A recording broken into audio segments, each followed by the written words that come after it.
제가 여러 교회를 다니면서 예배도 함께 드리고 그렇게 했습니다만은 실험교회 와서 이 낮 예배에 예배 함께 드리기는 처음입니다. 그런데 제가 느낀 것이 뭐냐 하면은 생동감이 넘치는 그런 예배다, 이런 생각이 들고 살아서 약동하는 듯 그런 예배다, 그런 마음이 들거든요. 그러면 다른 교회는 어디 안 살았고 죽은 예배 드리냐, 그렇게 말하면 할 말 없으니까 그만큼 은혜가 되고 감동이 된다. 특별히 성가대 그 숫자가 그렇게 많지는 않지만 아주 내 마음에 와 닿는 것은 아주 열심히, 그리고 진실되게, 그리고 하나님을 찬양하는 그 마음이 저 속에서부터 우러나오는, 이게 입만 가지고 찬양하는 것이 아닌 그런 것들이 좀 느껴집니다. 큰 교회 가면은 찬양대만 수백 명 되는 교회도 있거든요. 수백 명 된다고 좀 잘하는 것은 아니더라고요. 아니더라고요. 참 감사하고요. 또 특별히 우리 권태일 목사님 목회하시는 신앙교회 와서 함께 예배드리게 된 것을 감사하게 생각합니다. 그리고 이거 참 좋으신 우리 당회원들, 우리 성도님들 감사를 드리고요. 제가 권 목사님을 생각하면 자꾸 내 머릿속에 떠오르는 사람이 있습니다. 성경에는 요셉이라고 하는 사람입니다. 그래서 참 제가 귀하게 생각하는 그런 후배 목사님이신데, 또 열심히 목회 잘할 수 있도록 여러분들이 기도 많이 하시고, 우리 목사님을 중심으로 해서 온 당회가 마음과 뜻을 모두어서 그렇게 열심으로 충성 봉사할 때에 하나님께 영광이 되어지고 우리의 삶에 큰 복이 되어질 줄로 믿습니다. 제가 방금 들은 대로 요셉이라고 하는 사람을 이렇게 보면 저는 개인적으로 성경에서 가장 완벽에 가까운 사람이 구약 인물 가운데 요셉이 아닐까, 이런 생각을 하거든요. 이 요셉은 그렇게 실수를 하거나 그렇게 잘못하거나 이런 부분들이 별로 나타나지를 않거든요. 그러면서 요셉은 항상 뭐냐면 하나님께 감사하는 사람이었다. 제가 요셉의 일대기를, 창세기를 보면은 요셉의 얘기가 그 뒷부분을 막 거의 다 차지하고 있거든요. 근데 참 제가 느끼는 것은 뭐냐 하면은 성경을, 창세기를 기록한 이 저자가 말이에요, 요셉의 기록을 일축하면서 요셉이 어려운 고비를 넘길 때마다 뭐라고 성경은 말하고 있느냐 하면은 하나님이 요셉과 함께 하심으로 그의 모든 행사가 형통하였더라. 이게 뭔가 안 맞는 듯한 얘기를 계속하고 있어요, 성경을 보면. 그래서 제가 성경을 보면서 이거 뭐냐, 요셉이 어려운 일을 많이 당하잖아요. 뭐가 잘못했는데 요셉이. 그래서 형들에게 미움을 받고 또 팔려가고 또 보디발의 집에 또 종으로 가고 또 누명을 뒤집어 쓰고 또 감옥에 갇히고, 이런 일들이 있을 때마다 꼭꼭 성경은 뭐라 하냐, 요셉이 하는 모든 일에, 범사에 하나님이 형통케 하셨더라. 형님들에게 팔려가는 것이 성경은 형통, 보디발의 집에 종으로 되는 것이 형통이고, 그 여인에게 누명을 뒤집어 쓰는 것이 형통이고, 옥에 갇히는 형통이냐? 아니거든요. 그런데 맞거든요. 할렐루야. 우리가 어떤 사물을 바라볼 때에 부분적으로 보면 이건 아닌데 이렇게 생각될 때도 들어있지만, 전체를 바라보면, 그래서 우리 어른들이 얘기를 나무 한 그루만 보지 말고 숲도 바라보아라. 숲을 바라보면 나무가 정확하게 보인다는 것이죠. 그래서 우리는 사도 바울 같은 사람은 뭡니까? 숲은 다 바라보았지만 나무 한 그루를 못 바라봤습니다. 그 나무가 누구예요? 예수님이거든요.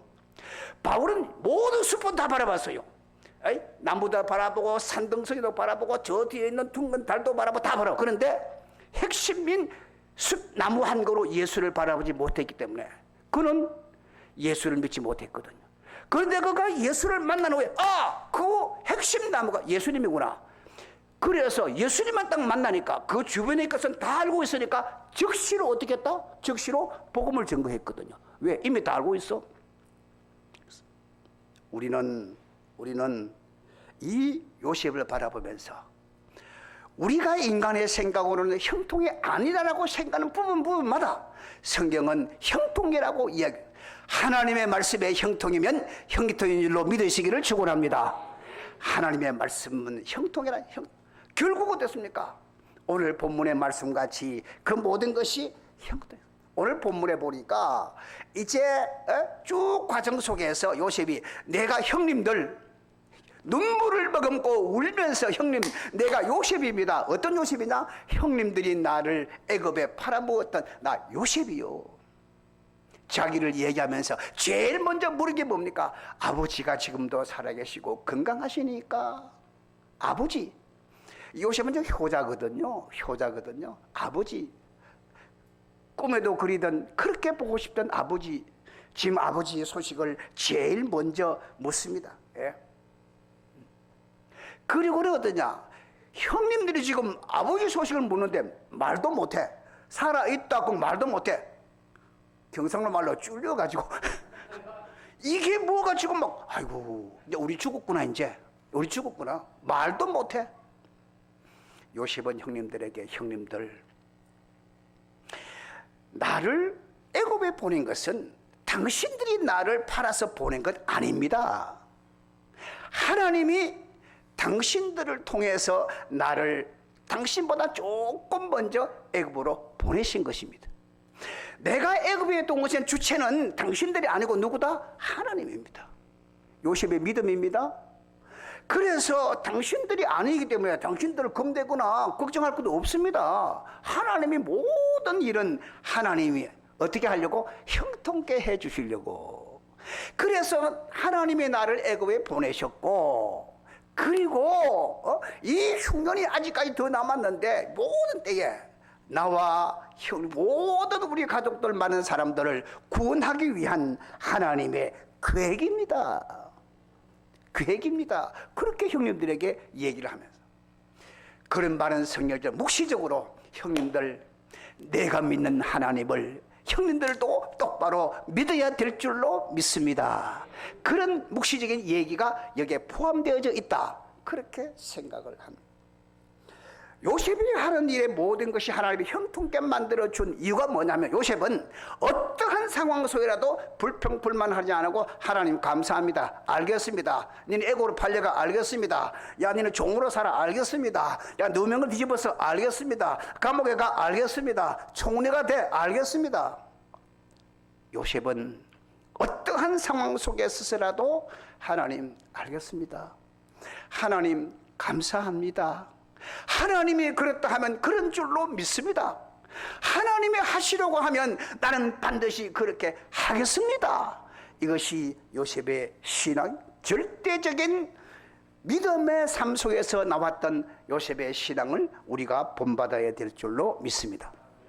우리가 이 땅에 살아가다 보면 사람들이 많이 있잖아요. 이 사람 보면 이런저런 종류의 사람이 있습니다. 어떤 사람은요, 알기는 아는 사람인데 좀 서먹서먹한 사람이 있습니다. 저 사람들이 아는 사람이요. 그런데 좀 서먹서먹해. 좀 서먹서먹해. 서먹서먹 알지요? 무슨 말이고? 내가 하도 뭐 이상한 말을 잘 쓰는 것 같아요. 좀 서먹서먹한 사람이라. 예. 또 어떤 종류의 사람은 알기는 아는데 좀 조심스러운 사람이 있어. 말을 한마디 해도 또 말을 어디로 옮길까 싶어서 말도 마음대로 못하겠고, 또 그 말을 오해할까 싶어서 말도 좀 말을 좀 하고 싶은데도 조심스러워서 아주 말을 잘 습득 못하는 그런 사람도 여러분 저도 주위에 있습니다. 그러나 어떤 사람은 만나기만 하면 그렇게 반갑고 무슨 얘기든지 부담 없이 막 할 수 있야. 자리에서 나 어떻고 저떻고 막 할 수 있는 정말 좋은 사람들도 있습니다. 우리는 좋은 인간관계 속에서 참된 행복을 맛볼 수 있고, 좋은 인간관계 속에서 우리의 삶 속에 참 즐거움을 느낄 수가 있는 것입니다. 사람이 감사하는 것도 그렇고 사람의 하나님에 대한 것도 그렇습니다. 또 한 가지 종류로 얘기하면은 어떤 사람들은 날마다 감사하는, 하나님 너무 감사합니다. 날마다 감사하는 사람이 있어요. 그리고 요셉 같은 사람은 그런 사람이 아니겠어요? 하나님 감사합니다. 비가 와도 감사합니다. 눈이 와도 감사합니다. 막 그냥 종이 되어도 감사합니다. 욕을 들어도 감사합니다. 뭐가 그렇게 감사하냐? 감사한 걸 어떻게 해? 감사한 걸. 그래서 날마다 감사하는 사람이 있습니다. 어떤 종류 한 종류의 사람은 날마다 감사는 그냥 날마다 불평하는 사람이 있습니다. 저도 주위 가운데 누구라고 이름은 안 됐지만은 어떤 사람 보면요, 만나면 불평해. 뭐 그건 어떻고 저는 저래가 안 되고 저는 저래서 틀렸고 뭐 어쩌고 저쩌고. 그런데 지난해나 별 수 없는 사람이 대단한 존재인 줄 생각하고 막 험담하고 불평하고 불만하는 날마다 불평 불만만 하는 사람이 있습니다. 또 한 종류의 사람은 어떤 사람이 있는가 하면요, 불평도 안 하고 감사도 안 하고 아무 생각 없이 살아가는 듯한 그런 사람들. 저 사람은 무슨 생각하고 살지? 날마다 감사하는 사람은 성경에 보니까 복을 받은 사람인 줄로 믿습니다. 시편 23편 잘한 대로 여호와는 나의 목자시니 내게 부족함이 없어. 내가 사망의 엄침한 골짜기로 다닐지라도 해바람을 두려워하는 것은 주께서 나와 함께 하심이라. 주의 지팡이와 주의 막대기가 나를 안하시. 다윗의 그 심령은 얼마나 감사가 가득 차 있냐. 내가 사망의 엄청난 골짜기에 가도 하나님 감사합니다. 왜? 그곳에서도 하나님이 지팡이와 막대 아시죠? 지팡이는 양이 뿌리 그래서 거짓말 내는 거고, 막대기는 이리가 잡아놓은 막대기는 처단하는 무기입니다. 그래서 지팡이와 막대기가 가 다니거든요. 그 다윗은 옛날 목동 출신 아닙니까? 잘 알거든요. 주의 지팡이와 막대기가 나를. 그러니 뭐 사망의 엄심한 골짜기 가도 어때? 내 마음에 하나님 감사합니다. 감사합니다. 그게 꽉 배어 있다고요, 이게. 예. 요번 욥기 1장에 보니까 내가 이 땅에 올 때 알몸으로, 전에 적신으로 그랬는데 알몸으로 왔는데 돌아갈 때도 근데 뭐게 문제가 있느냐? 주신이도 여호와시고 거두어가시니도 여호와시다. 예? 그러니까 나는 어떻게 하냐? 하나님이 하신 일에 믿음으로 따라가고, 하나님 일에도 감사, 주셔도 감사, 가져가시도 감사, 하나님 감사합니다. 그것밖에 없다. 그런 얘기 아니겠습니까? 오늘 본문에도 보니까 요셉도 그랬고, 우리가 잘 아는 노아 같은 사람도 감사. 저는 노아를 보면서요, 이해가 안 되는 부분. 하나님이 노아에게 야, 이 산꼭대기에다가 배를 지어라. 예? 뚜껑을 덮고 3층으로 지어라. 그래, 3층으로. 노아는 하나님이 하신 일에 대해서 한 번도 거기에 대해서 불평불만하지 않으려고 하나님이 허락한 대로 시킨 대로 합니다. 예. 그런데 배를 다 만들어 탔습니다. 그 배는 바깥을 바라볼 수 있는 창문이 없습니다. 창문이 위에 있다 그래서요. 밖에 안 바라보여. 밖에 좀 바라보이면 좋겠습니까? 비가 얼마나 왔는지, 물이 얼마나 까봐졌는지, 우리가 어디로 내리면 또 보면 좀 좋겠는데 아무것도 밖에 볼 수가 없어요. 그리고 중요한 것은 배라고 하는 것은 움직여야 되는데 배 키가 없어요. 배 운전대가 없다고. 이게 배가 있으면 선장실이 없다고요. 선장실도 키가 없어. 뭔가 어디로 오른쪽 틀더니 왼쪽 가야 되는데 아무것도 이게 작동할 수 있는 기계가 이 노아의 배는 하도 없습니다. 그리고 각종 짐승들을 갖다가 그 오랜 세월 동안에 같이 사는데 대소변 바다 그 안에서 뭐 어떻게 살아가는지 모르겠어요. 냄새가 얼마나 나십니까? 자, 볼 수도 없고 어떻게 되는지도 모르겠고 움직일 수도 없고 냄새만 나고 이게 이 짐승들을 끌어모아 놓으니까 엉망진창이라. 그런데 창세기 8장 20절 보니까 요셉은 나오자마자 하나님께 감사의 제단을 쌓았다. 할렐루야. 하나님께 감사해. 하나님 감사합니다. 우리가 불평불만 하려고 하면 끝이 없습니다. 그래서 하나님 감사합니다. 여기까지 인도하신 하나님, 잘 참고 견디게 하신 하나님 너무 감사합니다. 자, 근데 감사했던 사람의 결과를 성경에 보니까요, 이 시편 23편을 지었던 다윗은 이스라엘의 별입니다. 왕별입니다. 그래서 이스라엘 국기가 뭐였구나? 다윗의 별입니다. 그렇죠? 현재의 이스라엘 국기. 보통 별은 뿔이 5개인데 이스라엘은 6개 아닙니까? 다윗의 왕들입니다. 예. 그뿐만 아니라 욥은 물질과 자녀에게 배로 축복받았습니다. 여기서 퀴즈를 하나 내겠습니다. 퀴즈. 알면, 맞추면 제가 나중에 한번 업어드리겠습니다. 세상에서 제일 미인이 누구라고 생각합니까? 제일 예쁜 미인이 누구라고 생각합니까? 미스 코리아? 미스 유니버시다? 미스 또 누구 있습니까? 마닐라 몬로? 그런데요, 이 세상에서 제일 예쁜 사람, 누구 이름 아는 사람 손 한번 대봐요. 내가 업어준다니까요, 내가. 비과도 조카 업어준다니까요. 성경에 보니까, 욥기 40의 15절 보니까 제일 예쁜 사람이 있습니다. 하나님이 다시 주신 욥의 딸입니다. 여미마, 그시야, 게렌합북, 이 세 여자가 제일 예쁘다. 성경에 보니까 욥기 40장 15절에 보니까 모든 땅에서 욥의 딸들처럼 아리따운 여자가 없었더라. 맞지요? 이보다 더 아리따운 여자가 없어. 세상에 없어. 이 여자보다 더 아름다운 여자가 없다. 그러면 최고의 여자가 욥의 딸들이. 아름답다는 것은 얼굴만 말하는 것은 아닐 줄로 압니다. 그 모든 분야가 다 하나님께 감사하는 자들에게, 어떤 상황 속에서라도 절대적 하나님 믿고 감사한 자들에게 하나님은 축복해 주시는 줄로 믿습니다. 두 번째로, 불평하고 남을 비방하는 사람, 이스라엘 백성들 아니겠습니까? 그게 모세 누나 미리암 아니겠습니까? 이 사람들 보면 불평불만 잘하더라고요. 하나님이 그렇게 기적을 베풀고 은혜를 입혀줬으면 좀 알아야 될 것 아닙니까? 하기야 안 믿으면 못 믿겠다는 데서는 할 수 없어요. 예수님께서 부활해서 성천하신 모습을 500여 명이 봤습니다. 그 100% 예수 믿었습니까? 100% 예수 안 믿었습니다. 예수님이 성천한 모습을 바라본 사람들 중에서라도 안 믿으면 할 수 없는 거 아니겠습니까? 지금도 어떤 사람은 그럽니다. 나 하나님 보지만 믿게. 그 사람은요, 하나님 정말 육신의 눈으로 바라보게 해도 안 믿을 사람입니다. 우리는 내 마음속에 진실한 믿음의 마음이 없으면 불평과 불만. 그런데 중요한 것은 불평과 불만이 가득 쌓이면 그 사람은 반드시 거짓말을 하게 됩니다. 이것은 대충 여러분 주의해 보십시오. 불평, 불만 많은 사람들은 거짓말 잘합니다.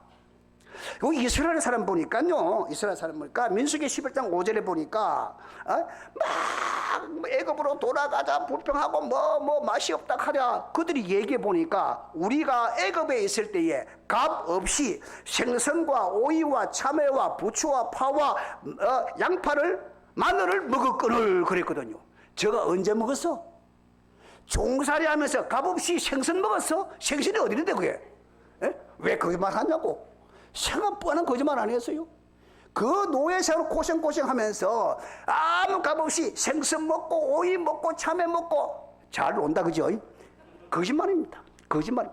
불평하려고 하면 불평을 극대화시키기 위해서 나타나는 것이 뭐냐? 거짓말입니다. 남을 헐뜯고 이런 사람 보면 거짓말 잘합니다. 왜? 그것을 극대화시키기 위해서. 이스라엘 백성이 그랬거든요. 우리는 불평불만하면 이 가룟 유다 같은 사람을 기억합니다. 가룟 유다의 이게 그러니까 이 향유 옥합을 깨뜨린 여인의 사건을 보니까 마태복음에는 그냥 제자라고 그랬는데 요한복음에는 가룟 유다라고 나와 있습니다. 예. 그런데 이 요한복음을 제다 요한은요 뭐라고 기록했냐면은 예수를 잡아줄 가룟 유다 이렇게 기록하고 있거든요. 가룟 유다가 뭐냐? 왜 향유 옥합을 그렇게 깨서 허비하느냐? 팔아가지고 가련한 사람 나눠주면 굉장히 그럴듯한 얘기지만은 그 속에는 아주 악한 마음이 그 속에 들어있다는 것이지요. 예수님의 죽음을 준비했던 이 사건을 전혀 모르고 믿음도 없고 잘못된 악한 생각이 가른 유다가 그 향료값을 깨어서 주님의 발에 부었던 그 성스러운 대단한 사건을 허위한 것으로 그는 얘기할 수밖에 없었습니다. 우리는 어떤 경우라도 불평, 불만하지 말고 하나님의 말씀 가운데 믿음의 길을 잘 걷는 감사함에 사는 여러분이 되시기를 바랍니다. 예. 그리고 마지막으로 아까 말씀드린 날마다 감사도 없고 불평도 없고 뭐 왜 사는지 모르겠어 밍밍하게 그런 사람들도 있습니다. 세계적인 대문화였고 프랑스의 작가였던 그 파스칼이라는 사람이 있습니다. 이 파스칼은 그의 명상록이었던 그 팡세라고 하는 책, 팡세는 대부분 다 읽어. 저도 굉장히 오래전에 읽어 보았습니다. 그래서 이 팡세는 얘기하기를 인간을 가리켜서 갈대인데 어떤 갈대다? 생각하는 갈대다. 요 팡세가 요 얘기를 하면서 어디에다가 기인했느냐? 마태복음 12장 20절에 예수님께서 말씀하신 대로 상한 갈대도 꺾지 않으시고 상한 갈대에서 기인된 생각이 여기 생각하는 갈대라고 그런 표현을 하고 있습니다. 그래서 이 팡세는 그 외에도 뭐 여러 가지 얘기들이 많은데 그 얘기를 보면은 하나님을 깨닫는 것은 어렵지 않지만 그의 품에 안기는 것, 그 하나님을 나의 주인으로 모시고 사는 것, 이것이 참 어렵다고 하는 유명한 얘기도 이 파스칼이 하기도 했습니다. 자, 이 파스칼의 말에 의하면 생각하는 갈대다. 사람은 뭐냐? 연약하지만 좀 생각 좀 하고 살아라 이 말이거든. 예수를 믿는데 멍하게 앉았다 가지 말고 뭐 좀 생각 좀 하고 예수 믿어라 이 말이에요. 생각이라는 것은 대단한 뭐 지식적으로 그런 말이 아니거든요. 예? 내가 오늘 왜 교회에 나왔지? 내가 왜 교회에 나가야 되지? 내가 왜 예수를 믿지? 믿음으로 말미암아 어떻게 되는 거지? 뭔가 모르면 묻고 좀 생각을 하면 우리의 믿음이 빠른 속도로 성장할 수 있습니다. 그래 물에도 문 타는 거 기름에 기름당 가만히 있으면 이게 그런 사람들에게 누가 접근을 하느냐 하면은 이단들이 접근해가지고요 멍한 사람들을 데려가기 쉽거든요. 우리는 생각하면서 그래서 뭔가 생각하며 살아야만이 우리의 삶 속에 믿음 속에 우리가 성장이라고 할 수 있습니다. 저는 성경에 생각 없는 사람을 하나 찝어봅니다. 제가 찝어낸 겁니다. 제가 누구냐? 아브라함의 조카 롯이라는 사람. 이 사람은 별로 생각이 없는 사람 같습니다. 그 롯을 쭉 추적을 해보니까요. 그는 할아버지를 따라서 하란으로 왔습니다. 그리고 그는 삼촌을 따라서 삼촌 아브라함을 따라서 가나안으로 간 사람이에요. 그래서 거기서 살다가 목촉 이제 그 물하고 풀 때문에 삼촌 집하고 이제 종들이 이제 다툼을 벌여졌거든요. 그래서 삼촌이 와서 그래 우리 다투지 말자. 조카 그 로사 네 좋은 대로 택하라. 그러면 체면상이라도 어떻게니까? 아유 아닙니다 삼촌 좀 이렇게 줘야 되는 거 아닙니까? 우리가 예의적으로라도 에이 그래도 안 그러면 뭐 반반 나누자 하든지 그러면 아이고 내가 지금까지 여기까지 온 것이 다 작은아버지 덕분인데 삼촌 덕분인데 내가 어떻게 이거 부자가 됐는데 내가 어떻게 왔는데 뭔가 조금이라 얼씨구나 좋다 기다렸다고 하듯이 내가 저게 소돔 고모라에 있는 물도 있고 풀도 있는 곳 저쪽으로 내가 하겠습니다. 생각이 없는 사람 같아.